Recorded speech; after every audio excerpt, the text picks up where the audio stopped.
Good morning everyone. ഇന്ന് ഞാൻ വന്നിരിക്കുന്നത് hyper acute and chronic rejection, അതായത് ഒരാളുടെ ഓർഗൻ നമ്മൾ ട്രാൻസ്പ്ലാന്റ് ചെയ്ത് കഴിയുമ്പോൾ ഉണ്ടാകുന്ന റിയാക്ഷൻസ് എന്തൊക്കെയാണെന്ന് പറയാനാണ് ഞാൻ ഇന്ന് വന്നിരിക്കുന്നത്.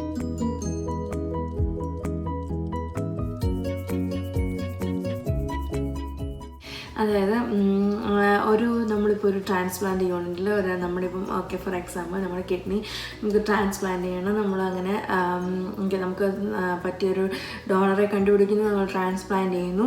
പക്ഷേ അത് കഴിഞ്ഞുണ്ടാകുന്ന കോംപ്ലിക്കേഷൻസിനെ പറ്റിയുള്ള 3 തരത്തിലുള്ള ഓർഗൻ റിയാക്ഷൻ, അതായത് 3 തരത്തിലുള്ള ഓർഗൻ റിജക്ഷനെ പറ്റിയാണ് ഞാൻ ഇന്ന് പറയാൻ പോകുന്നത്. അതായത് ആക്ച്വലി നാലാമതൊന്നുകൂടെ, പക്ഷേ ഇറ്റ്സ് നോട്ട് ഓർഗൻ റിജക്ഷൻ.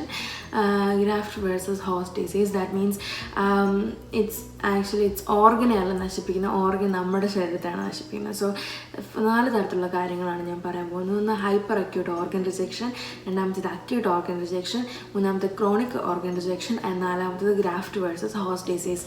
അതിനു മുമ്പ് തന്നെ ഞാൻ പറയാൻ പോകുന്നത് എന്നാന്ന് വെച്ചാൽ നമ്മുടെ ബ്ലഡിൽ നമുക്ക് ഒരുപാട് ആൻറ്റിബോഡീസ് ഉണ്ടല്ലേ നമ്മുടെ ശരീരത്ത്. ആൻറ്റിബോഡീസിൻ്റെ മെയിനായിട്ടുള്ള ഫങ്ഷൻ എന്താ?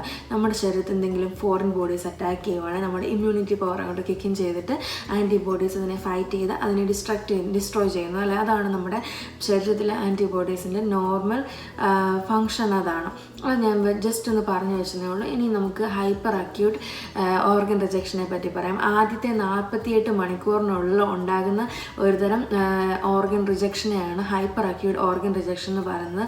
എന്താ സംഭവിക്കുന്നത് വെച്ചാൽ ഇതൊരു ആൻറ്റിബോഡി മീഡിയേറ്റഡ് റെസ്പോൺസ് ആണ് നമ്മുടെ ശരീരത്തിൽ ഉണ്ടാകുന്നത്.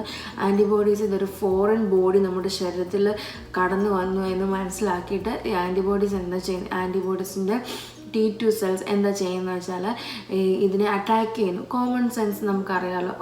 ഫോറിൻ ബോഡി നമ്മുടെ ശരീരത്തിന് ആവശ്യമില്ല. ദാറ്റ് മീൻസ് ആൻറ്റിബോഡീസ് വിചാരിക്കുന്നു we need to attack the cells down, right? അങ്ങനെ അത് അറ്റാക്ക് ചെയ്തിട്ട് എന്താ സംഭവിക്കുന്നത് വെച്ചാൽ ഈ ഓർഗനകത്ത് സ്മോൾ ബ്ലഡ് ക്ലോട്ട്സ് ഉണ്ടാക്കുന്നു. ബ്ലഡ് വെസൽസിനകത്ത് സ്മോൾ ബ്ലഡ് ക്ലോട്ട്സ് ഉണ്ടാക്കുന്ന വഴി ബ്ലഡ് വെസൽസ് ഒക്ലൂഡ് ആകുന്നു, അതായത് തടസ്സപ്പെടുന്നു. അങ്ങനെ തടസ്സപ്പെടുന്നതിൻ്റെ ഫലമായിട്ട് ആ ഓർഗനിൽ സെല്ലെല്ലാം കൂടെ മാസീവായിട്ടൊരു ഡിസ്ട്രക്ഷനാണ് സംഭവിക്കുന്നത് വിത്തിൻ 48 hours. എന്താ ചെയ്യുന്നത് വെച്ചാൽ വേറെ ഒരു ട്രീറ്റ്മെൻറ്റും ഇല്ല ഇതിന്. ഇമ്മീഡിയറ്റ് ആയിട്ടുള്ള ആ ഓർഗൻ നമ്മൾ മാറ്റുകയാണ് ചെയ്യുന്നത്. ആ ഹോസ്റ്റിൻ്റെ ശരീരത്തിൽ നിന്ന് മാറ്റുക മാത്രമാണ്. നമുക്ക് വേറൊരു ട്രീറ്റ്മെൻറ്റ് ഇതിന് പറ്റത്തില്ല. കാരണം ഇത് റിവേഴ്സിബിൾ അല്ല. ഒരിക്കലും ഇതിനെ പുറകോട്ട് കൊണ്ടുചെല്ലാൻ പറ്റത്തില്ല. ഈ പ്രോസസ്സ് നടന്നു കഴിഞ്ഞാൽ പിന്നെ നടന്നതാണ്. സോ അതാണ് ഹൈപ്പർ അക്യൂട്ട് ഓർഗൻ റിജക്ഷൻ. പിന്നെ എന്താ പറയുക വെച്ചാൽ പിന്നെ അക്യൂട്ട് ഓർഗൻ റിജക്ഷൻ. ഇത് 1 week മുതൽ 2 years വരെയുള്ള സമയത്ത് എപ്പോൾ വേണമെങ്കിലും സംഭവിക്കാവുന്ന ഒരു കാര്യമാണ് അക്യൂട്ട് ഓർഗൻ റിജക്ഷൻ. ഈ പറയുന്ന ഹൈപ്പർ അക്യൂട്ടിനകത്ത് ഞാൻ പറയാൻ വിട്ടുപോയി. അതായത് നമ്മുടെ ട്രാൻസ്പ്ലാന്റ് ചെയ്ത സൈറ്റിൽ ഭയങ്കര പെയിനായിട്ട് അനുഭവപ്പെടും ഹൈപ്പർ അക്യൂട്ടിനകത്ത്. പിന്നെ നമ്മുടെ ടെമ്പറേച്ചർ മോണിറ്റർ ചെയ്യുന്ന നമ്മുടെ വൈറൽ സയൻസ് ഒക്കെ നമ്മൾ മോണിറ്റർ ചെയ്തിട്ടാണ് ഹൈപ്പർ അക്യൂട്ട് ആണോ ഇല്ലയോ എന്ന് അറിയുന്നത്. എന്താ പറയുക, പിന്നെ നമ്മുടെ അക്യൂട്ടിനകത്ത് വരുമ്പോഴത്തേക്ക് ഭയങ്കര സീവിയർ പെയിൻ ഒന്നും ഉണ്ടാകത്തില്ല, പക്ഷെ ഒരു ടെൻഡർനെസ് ആയിരിക്കും ട്രാൻസ്പ്ലാന്റഡ് സൈറ്റിൽ ഉണ്ടാകുന്നത്. പക്ഷേ സെയിം തിങ് ഇവിടെ സംഭവിക്കുന്നതും ഒരു സെൽ മീഡിയേറ്റഡ് റെസ്പോൺസ് ആണ്. അതായത് ഈ ബ്ലഡ് വെസൽസിനെ ഇൻഫ്ലമേറ്റ് ചെയ്യുന്നു, വാസ്കുലൈറ്റിസ് ഉണ്ടാക്കുന്നത്. അതായത് ബ്ലഡ് വെസൽസ് ഇൻഫ്ലമേഷൻ ഉണ്ടായിട്ട് അങ്ങനെയാണ് ഈ സെല്ലിൻ്റെ ഈ ഓർഗൻ്റെ സെല്ലിനെ നശിപ്പിക്കുന്നത്. മൂന്നാമത്തേന്ന് പറയുന്നത് ക്രോണിക് ഓർഗൻ റിജക്ഷനാണ്. ക്രോണിക് ഓർഗൻ റിജക്ഷൻ എന്ന് പറയുമ്പോൾ സംഭവിക്കുന്നതെന്ന് വെച്ചാൽ ഈ ഓർഗനകത്തുള്ള സ്മൂത്ത് മസിൽസിൻ്റെ ഓവർ ഗ്രോത്ത് ആണ് സംഭവിക്കുന്നത്. ഓവർ ഗ്രോത്ത് കാരണം ബ്ലഡ് വെസൽസിനകത്ത് സ്കാർ ടിഷ്യൂസ് അല്ലെങ്കിൽ ഫൈബ്രോട്ടിക് ടിഷ്യൂസ് ഉണ്ടായിട്ട് ഓർഗനെ ഫങ്ഷനിലല്ലാതാക്കി മാറ്റുന്നു. അതാണ് ക്രോണിക് ഓർഗൻ അല്ലെങ്കിൽ ഓർഗൻ റിജക്ഷൻ എന്ന് പറയുന്നത്.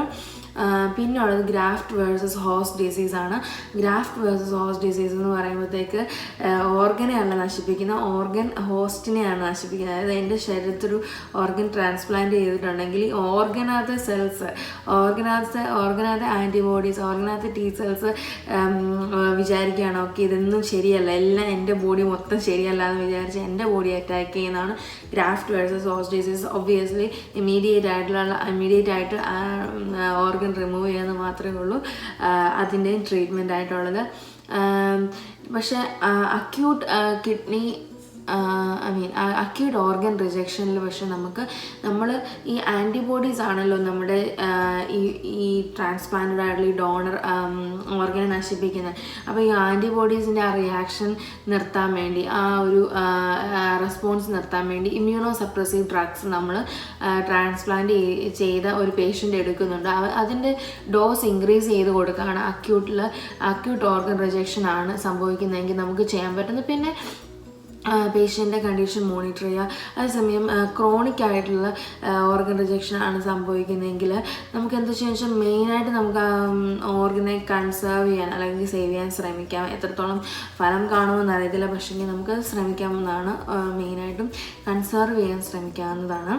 അപ്പം പേഷ്യൻസിനെ നമുക്ക് പറഞ്ഞു കൊടുക്കേണ്ട കാര്യങ്ങൾ എന്താണെന്ന് വെച്ചാൽ മോണിറ്റർ, ഇങ്ങനെയുള്ള അബ്നോർമൽ സൈൻസ് ആൻഡ് സിംറ്റംസ് കാണുന്നുണ്ടോ, അല്ലെങ്കിൽ എനിക്ക് ഫീവർ കൂടുന്നുണ്ടോ, അല്ലെങ്കിൽ എനിക്ക് പതിവിലും കൂടുതലായിട്ട് തളർച്ച തോന്നുന്നുണ്ടോ, എനിക്ക് എന്നാ പറയുക, അങ്ങനെയുള്ള ഡിഫറെൻറ്റ് സിംറ്റംസ് മോണിറ്റർ ചെയ്യാനായിട്ട് അവരോട് പറയാം. എനിക്ക് പെയിൻ ഉണ്ടോ, അവിടെ എനിക്ക് സൈഡിൽ വല്ലാതെ പെയിൻ തോന്നുന്നുണ്ടോ, അങ്ങനെ വാട്ട് എവർ ഈസ് അബ്നോർമൽ അന്നേരം റൊട്ടീൻ ചെക്കപ്പ് ചെയ്യുക, മെഡിക്കേഷൻസൊക്കെ കൃത്യമായിട്ട് എടുക്കുക. ഇതൊക്കെയാണ് അവരോട് പറഞ്ഞു കൊടുക്കാൻ പറ്റുന്ന മെയിനായിട്ടുള്ള കാര്യങ്ങൾ.